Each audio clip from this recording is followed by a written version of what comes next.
Very pleased, as always, to welcome our United States Senator Jeff Merkley to the show. Senator, welcome. Oh, thank you. It's great to be with you. Well, 1 o'clock meeting Eastern Time among the President and John Boehner and Senator Reid to see if they can hammer this out one more time. Am I understanding this right? And this is conventional wisdom. Tell me if I'm wrong.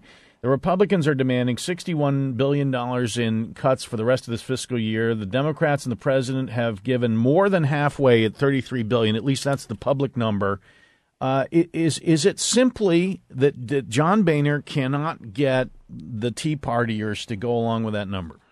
Well, keep in mind that this is on top of $40 billion previously. Right. So the House number is really 100, and the Senate number is 73. 73. Right. And normally, if you get more than 50% in something of what you're aiming for, it's a victory.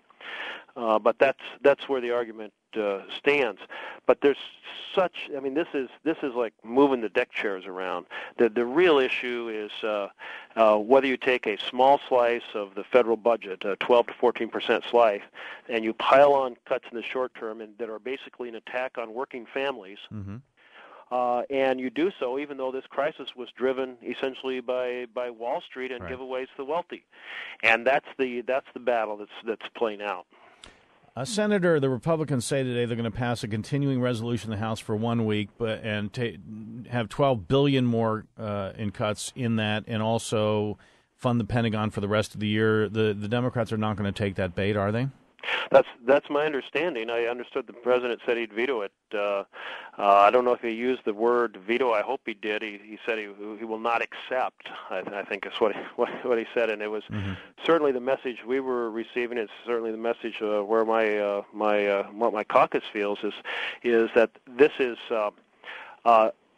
really an embarrassment to our nation that we're having week to week negotiations over what is a very small fraction of it. It has big ideological import, and in that sense it is worth battling over, but let's get the FY11 behind us. We're in the middle of it, and let's have the argument for the budget that lies ahead in FY12. And I'm going to tell you, when you stand up the alternative that Boehner has put out, and Ryan, and you compare it to a vision that the Democrats are going to lay out, they're going to be very dramatically different. One's going to attack housing for veterans and health care for women. That's the Republican plan. It's going to try to dismantle Medicare. And the other is going to say, look, if you're looking for things that need to be cut, how about a war in Afghanistan? How about the $75 billion that Secretary Gates says is being spent on defense programs that contribute nothing to national security? And how about those oil and tax giveaways that simply increase the profits of the most profitable companies on the face of the planet? Let alone setting the tax rates for the top 2% back to what they were in the Bill Clinton years, and making sure the corporations don't hide tax revenue from the government. You know, when Paul Ryan released his 10-year budget plan the other day, I think it's a gift to Democrat. It essentially destroys Medicare and destroys Medicaid, and if Republicans want to sign on to that, let them sign on to it, because it's not what the American people want. You're absolutely right, and that is I'm glad they laid out their vision, because I think the American public is going to take a look at it and say that is not for us. That's not about building a country. That's not about increasing the success of our families. That's not about taking care of our seniors. And so I think that is a battle over a vision for America that should be had. That's what you do in a democracy, and they've laid out their version. We'll lay out ours, and let's talk to voters about it. Our guest is United States Senator Jeff Merkley from the great state of Oregon. Senator, you and Olympia Snowe, senator from Maine, have laid out the Energy Security Act of 2011. Tell us about it. Well, this goes back to a huge frustration of mine, which is our increasing addiction to oil and the terrible impacts on U.S. national security, the impact on our economy of shipping out $1 billion a day, and our impact of burning oil on our environment. All three bad things. So I've been urging the administration to put out a vision for ending that addiction. Last year, I reached the point that I said, "Okay, team, let's put together our own version." It's called America Over the Barrel and How to Change That, and it's on my website. And then a few weeks ago, I was having an exchange with Secretary Chu in committee, and said, "Please, administration, please put out your roadmap. I did the best I could. Here's mine. I'll look forward to you all being able to show me yours." And lo and behold, the administration did come out with a plan, but it didn't have a key component. And that key component was a national energy security council to work to sustain the vision of taking forward reduction in oil consumption over the next 2 decades. So Olympia Snow and I have teamed up to put forward that piece of the vision as a separate bill to say this needs to be a part of the energy discussion, because we don't have a proper attention span in American politics. Senator, honestly, this, Richard Nixon talked about this. Jimmy Carter called for cutting importing oil, and Ronald Reagan came in and just went back to the fossil fuel industry and the subsidies for that, and basing our whole energy policy around it. What is it going to take for it to be different this time? Well, and that's the core question, isn't it? Yeah, that is exactly the question, and I think you've captured why I'm very frustrated over it. Why we have said here, Brazil came up with a plan 2 decades ago. Yep. They implemented that plan. They have become oil independent, and we have not. And I guess it's a testament to the power of the American oil and coal industry. But we are a democracy. We should be larger than the power of a single special interest lobby trying to sell their products that are doing so much harm. Our guest is Jeff Merkley, United States Senator, and congratulations to the Senate yesterday, Senator, for blocking or rejecting the measure by Mitch McConnell and James Inhofe, which really would have prevented the EPA from regulating greenhouse gas or tailpipe emissions. I guess they're going to pass this in the House. I know the Republicans passed it in committee unanimously, with Republican votes, unanimous Republican votes. The Supreme Court said in 2007 we can control tailpipe emissions. They're a danger, controllable by the EPA.